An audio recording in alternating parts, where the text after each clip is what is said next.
This is Barry Zalma speaking for Claim School Incorporated's blog, Zalma on Insurance. Today, we go a little off to a person convicted and sentenced to 16 years in prison for stalking a woman and then accusing his victim of insurance fraud as a defense to his stalking and violence. And we understand that whether a victim of abuse committed insurance fraud, it is not a defense to crimes of assault with a semi-automatic firearm, terrorist threats, spousal abuse, false imprisonment, assault with a deadly weapon, and kidnapping, all of which a person named Walter Bonilla Munguia tried after he was convicted of multiple offenses arising out of a months-long campaign of stalking and violence against Jane Doe. Munguia was sentenced to an aggregate term of 16 years in prison. On appeal, he argued the trial court abused its discretion and that the trial court erroneously declined to give a mistake of fact jury instruction on one of the stalking charges. In the case entitled The People v.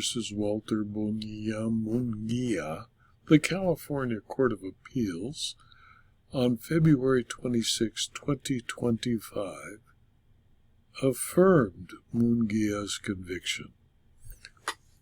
Jane Doe reconnected with Munguia in March of 2022 and started a dating relationship with him. However, the relationship turned violent and Munguia attacked Doe several times, including an incident where he grabbed her by the neck, pushed her into a wall, and choked her. Munguia continued to harass and threaten Doe even after a restraining order was issued against him in October of 2022.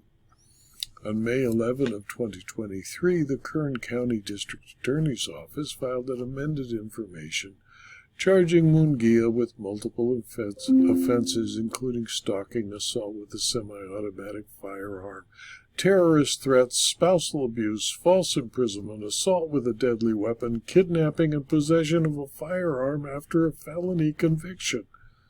Not a nice man. On June 2, 2023, a jury found Munguia guilty of several charges, including stalking in violation of a restraining order, false imprisonment, assault with a deadly weapon, and possession of a firearm after a felony conviction.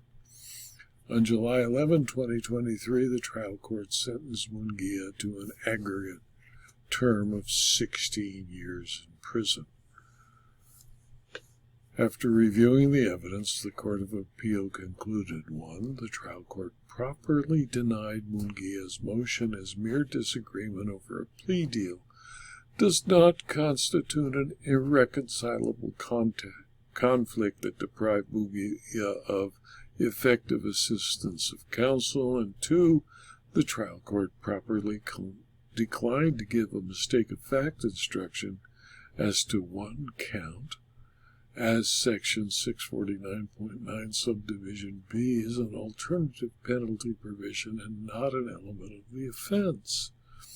Munguia argued it was reasonable for him to think that the court order he received was fraudulent in light of other context of the text messages describing Doe's potential involvement in insurance fraud.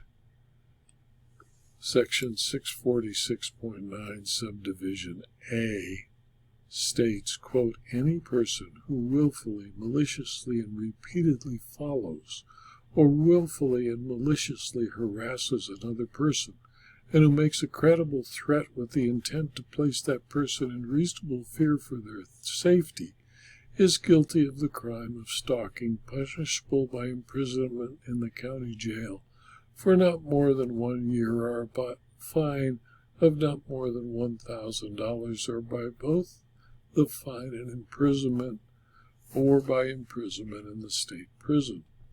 The mistake of fact instruction was given as to count 10.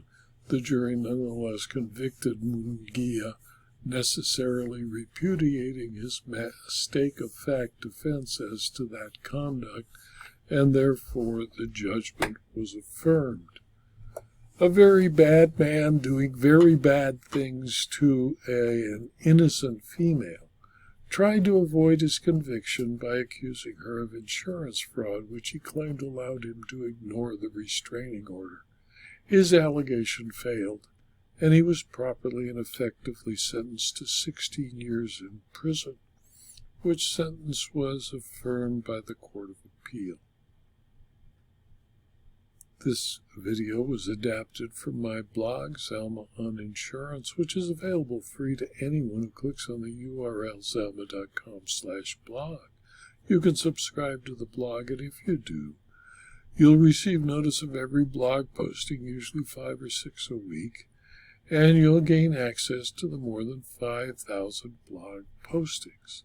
Please tell your friends and colleagues about this blog and the videos, and let them subscribe to the blog and the videos. And if you subscribe or view these videos, I'd appreciate it if you click on the like button on YouTube or the thumbs up button on rumble.com. If you're interested in further details about insurance, insurance claims, insurance law, and insurance fraud, please consider subscribing for a very small fee to my Substack publication. Thank you for your attention.